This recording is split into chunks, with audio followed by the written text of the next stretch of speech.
Selamat siang pemirsa, Lensa Pancasila kembali hadir menjumpai Anda. Tentunya dengan sejumlah kabar penting perihal runtuhnya Pondok Pesantren Al-Hosini di Buduran Sidoarjo. Saya James Moti akan menemani Anda selama 6 menit ke depan. Dan pemirsa, inilah Lensa Pancasila selengkapnya untuk Anda.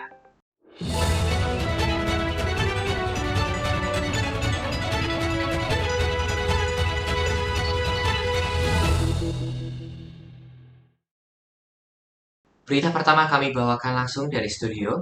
Pemirsa, proses evakuasi korban runtuhnya Pondok Pesantren Al-Hosini hingga saat ini masih berlangsung.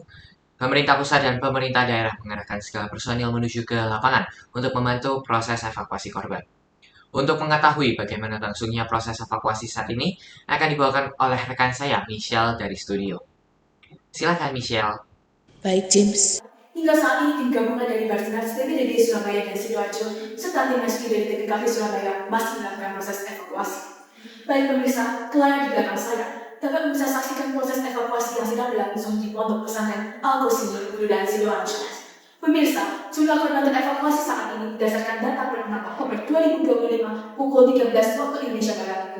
Dari total korban terevakuasi yakni 159 korban, terdapat 76 korban yang mengalami luka ringan, 27 korban mengalami luka berat, 50 meninggal dunia, selanjutnya terdapat 1 korban tanpa luka, dan 5 lainnya ditemukan dalam bentuk potongan tubuh.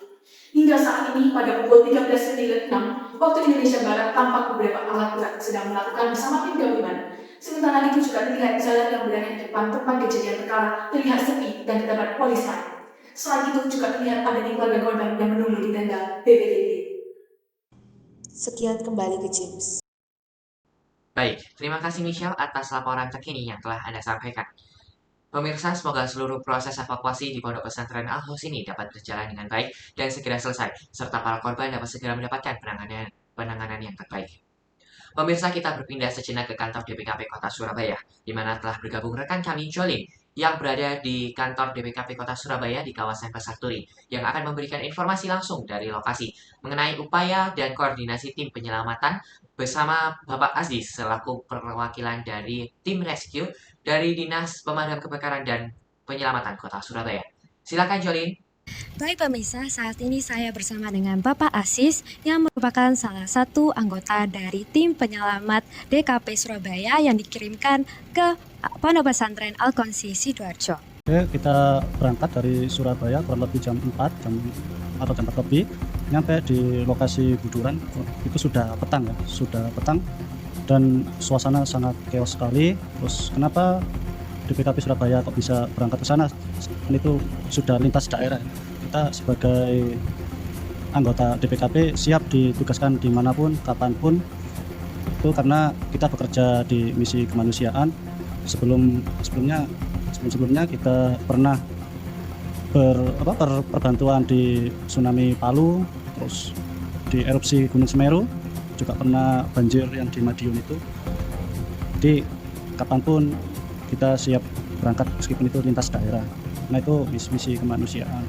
Oke, kita di lokasi dikomandoin oleh rekan kita tim Basarnas, dan di lokasi itu bukan hanya Basarnas DPKP Surabaya, tapi di sana ada Damkar Sidoarjo, ada BPBD Sidoarjo, relawan, tim medis, dan volunteer yang lainnya.